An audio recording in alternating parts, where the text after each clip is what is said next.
Hello, my name is Andrea Burry, and I am the president of the Ontario Professional Planners Institute. I am delighted to welcome you here this afternoon to the 2015 Excellence in Planning Awards presentation. The Ontario Professional Planners Institute, more often known as OPPI, is the recognized voice of the province's planning profession. Our more than 4,000 members work in government, private practice, universities, not-for-profit agencies, the fields of urban and rural development, community design, environmental planning, transportation, health, social science, heritage conservation, housing, and economic development. As professional planners, our members must meet quality practice requirements and are accountable to OPPI and to the public to practice ethically and to abide by a professional code of practice. Only full members are authorized by the Ontario Professional Planners Institute to use the term Registered Professional Planner.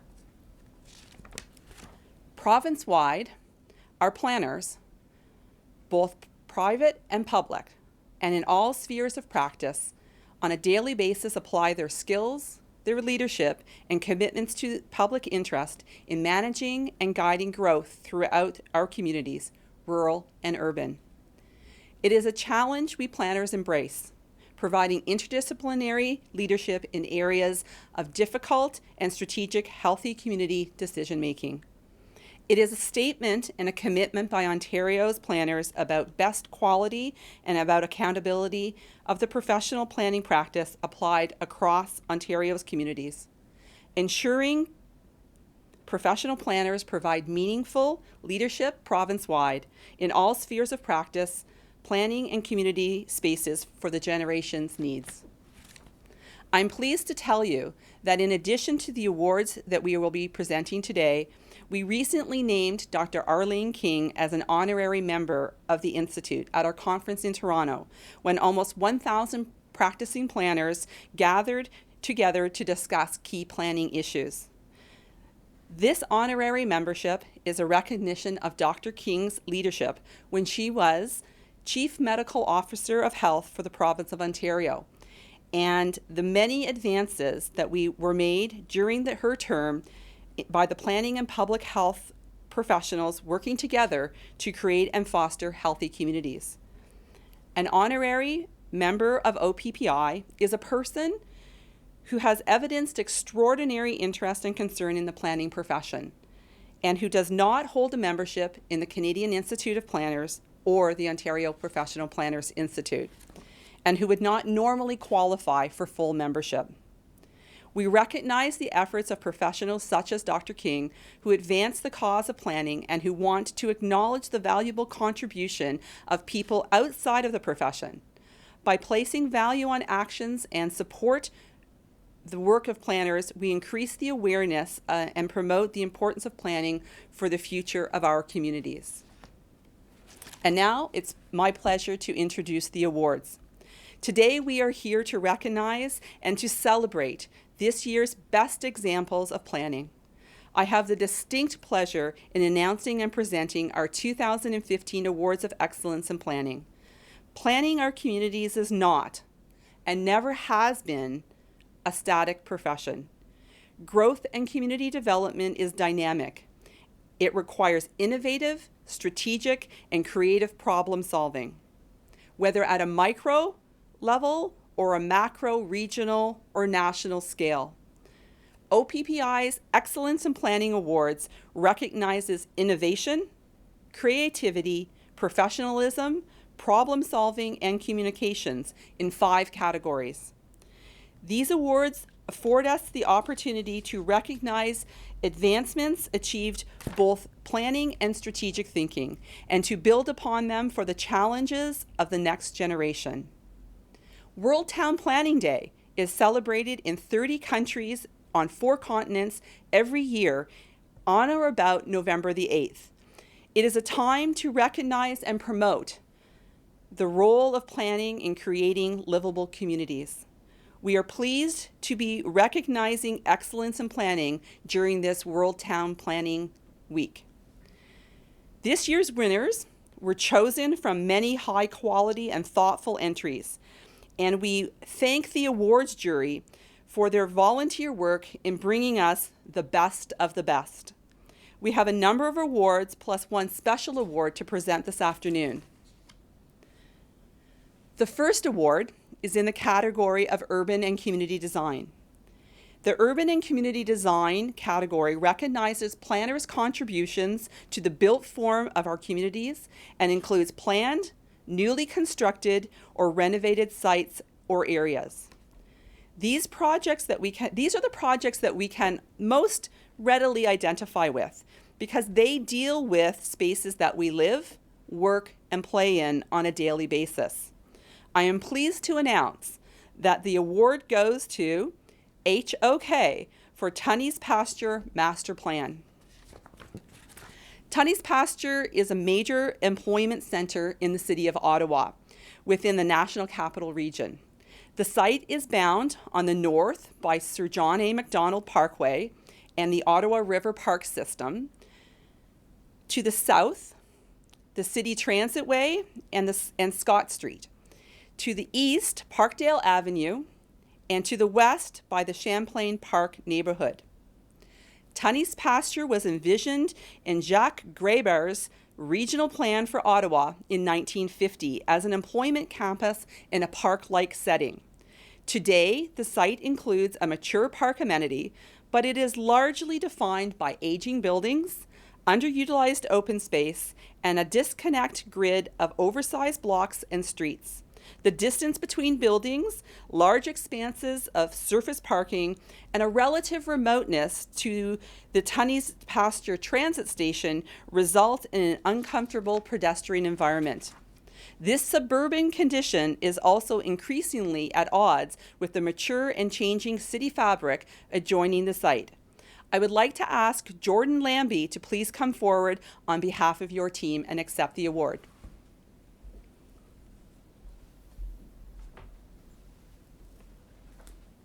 Congratulations. Thank you very much.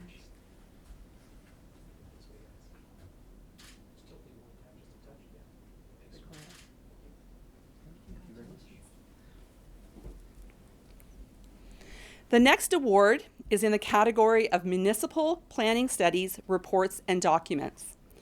This category includes official plans, zoning bylaws, secondary plans, plans of subdivision, community improvement plans, and amendments to these municipal planning documents as per the Planning Act. This is an area of work that planners are probably most known for. Official plans, zoning bylaws, the regulatory and statutory documents that frame and implement our communities. Our jury has determined that there are two winners this year in this category, both of which bring new insights and new ideas and new solutions to an area of work that affects us all in the short and in the long term. I am pleased to announce that the first winner to be recognized in this category is Dillon Consulting, RCI Consulting, the City of Welland, and BNC Inc. for the Downtown Welland revitalization. In 2013, the City of Welland embarked on an ambitious plan to completely regenerate and revitalize its downtown core and adjacent health and wellness district. The city's program includes two main vehicles for revitalization. First, a community improvement plan for the downtown and health and wellness cluster. And second, citywide urban design guidelines. Welland's downtown and health and wellness cluster plan promotes building and property revitalization. It reinforces downtown as a mixed-use, transit-supportive area and encourages uses in health and wellness cluster that build on strengthening Welland's existing health and wellness uses and resources. The plan includes a public realm improvement plan, which identifies opportunities to improve the overall image and sense of community within the project area. Several complementary financial incentive programs designed to stimulate private sector investment activity and revitalization and redevelopment of the project area are also included. At this time, I would like to ask Kieran Chiba to please come forward and accept the award.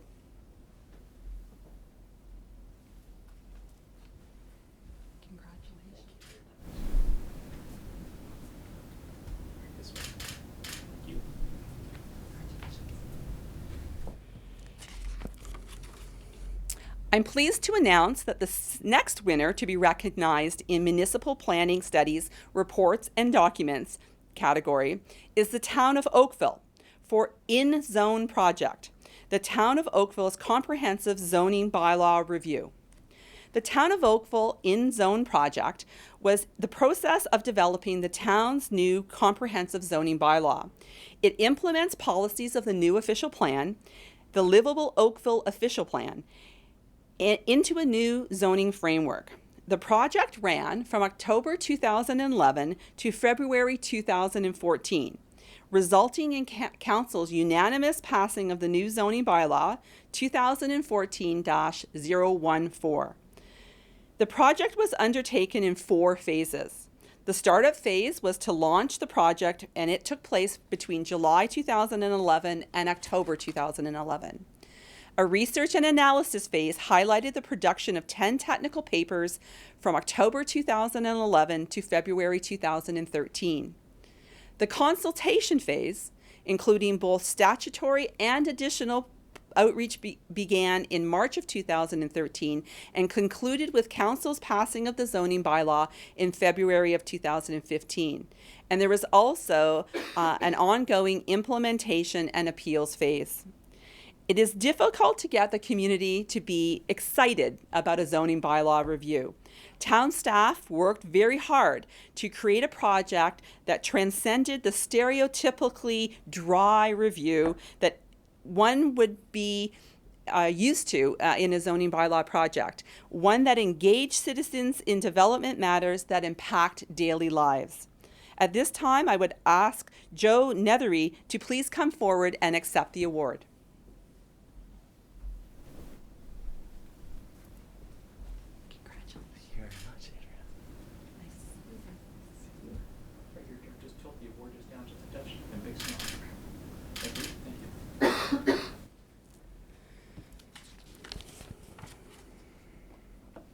The next award is in the category of Community Planning and Development Studies and Reports. This category includes non-statutory plans, reports, or policies prepared in the field of community planning. This is an area of work that our planners have been increasingly expanding and providing our communities with long-term, interdisciplinary strategic thinking. Strategic plans, master plans, guidelines, and visioning, setting the framework for future decisions and actions. We have 2 winners in this category this year.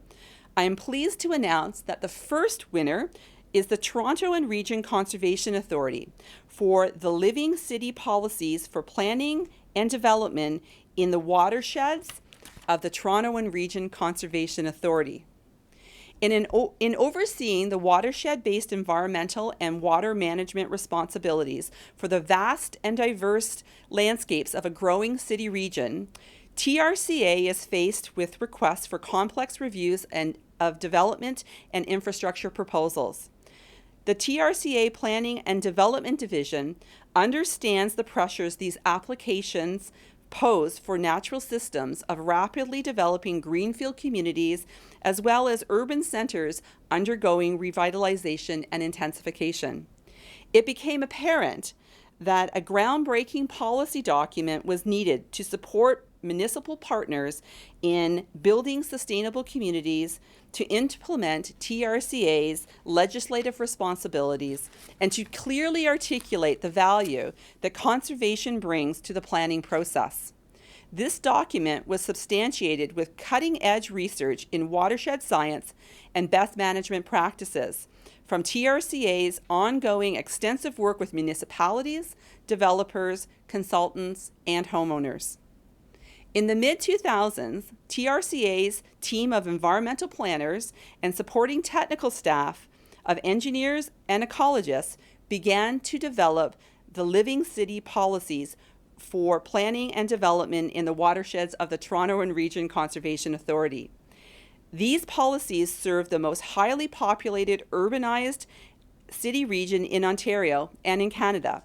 This document supports community planning and development within TRCA's 9 watersheds and a portion of the Lake Ontario waterfront. At this time, I would like to ask Lori Nelson to please come forward and accept the award.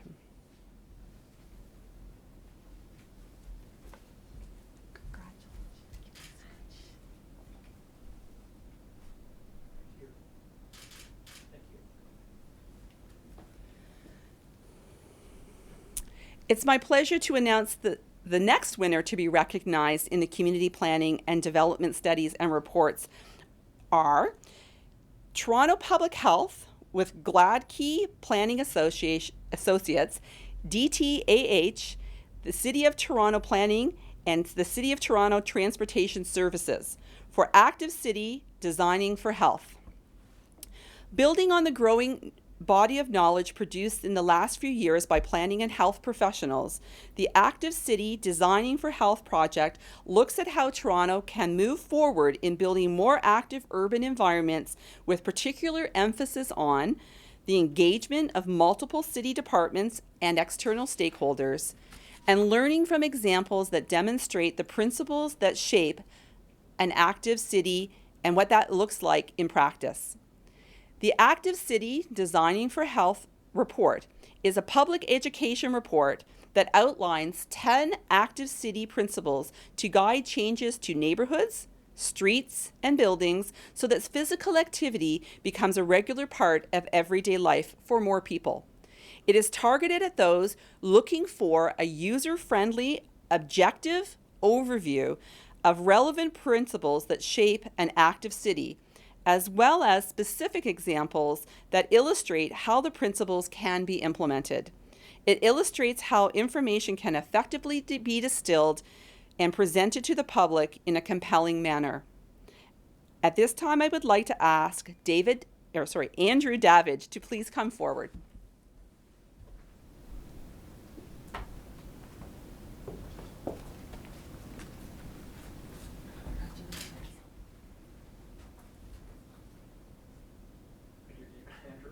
I know we might have a little bit of a difference there. All right, thanks. The next award is in the category of communication and public education.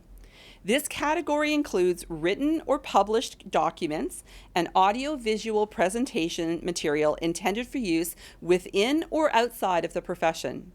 This may include online information, technical booklets, publications, pamphlets, newsletters, brochures, audiovisual presentations, workshops, and open houses. I am pleased to announce that the winner is Niagara Region for Imagine Niagara. This project has set a new standard for how Niagara Region engages its residents. Innovative public consultation is an essential component of planning. However, the regulated requirements in Ontario date back to the 19th century and have not adapted to new and evolving forms of communication. Thinking outside of the box, Niagara Region developed a communications and engagement plan that went beyond the legislative requirements. The plan was based on two symmetrical communication model, which is grounded in a mutual give and take conversation rather than one-way persuasion. To achieve this, staff piloted an extensive engagement strategy using Facebook, Twitter, and public meet and greets. Over 4,000 people completed surveys. This response rate and the return on investment exceeded the expectations and has created a new standard for how Niagara Region engages with the community. I'd like to ask Mary Lou Tanner to please come forward and accept the award.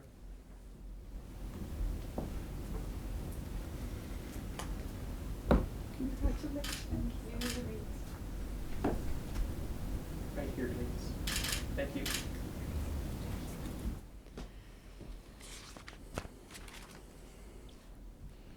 And finally, we have a special Healthy Communities Award to recognize and present today. OPPI is pleased to have the opportunity once again to partner with the Heart and Stroke Foundation to give out a special joint award as part of our Excellence in Planning Awards program. All submissions considered for this award must meet all of the requirements of OPPI's Excellence in Planning Award. In addition, for the joint award, at least one or more of the following additional criteria needs to be met in the submission. Facilitates ways in which communities can be healthier and more sustainable, emphasizes the importance of sustainability, urban design, active transportation, and green infrastructure in creating healthy communities, or exploring the links between public health and land use planning and includes strategies for collaborating on tangible actions that result in healthier communities.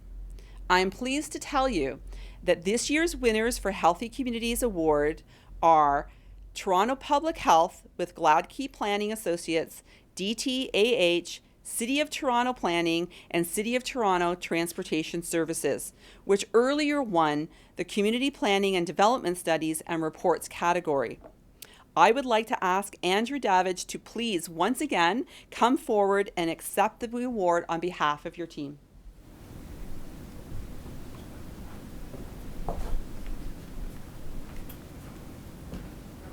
Congratulations again. Just turn towards you, Andrew. This way. Thank you.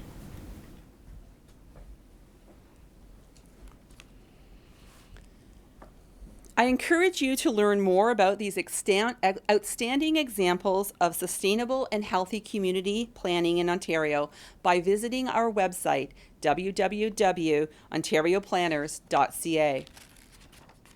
I also encourage you to attend next year's OPPI Symposium, Healthy Communities and Planning for the Public Realm, which is taking place in Hamilton on October 5th and 6th, 2016 at the Hamilton Convention Center. This is the biggest OPPI event of the year, and it will explore the public realm in the context of 3 themes. Those themes are fundamentals of community design, culture and diversity, and environmental planning and issues. I hope to see you there. This concludes our press conference. Once again, many thanks to our volunteer jury members for their hard work, and again, our congratulations to all of the award winners and their project teams, and congratulations as well on their outstanding examples of the innovative work that they undertake on behalf of all of our communities. Please help yourself to a copy of the press release, and I'm happy to answer any questions. Thank you very much.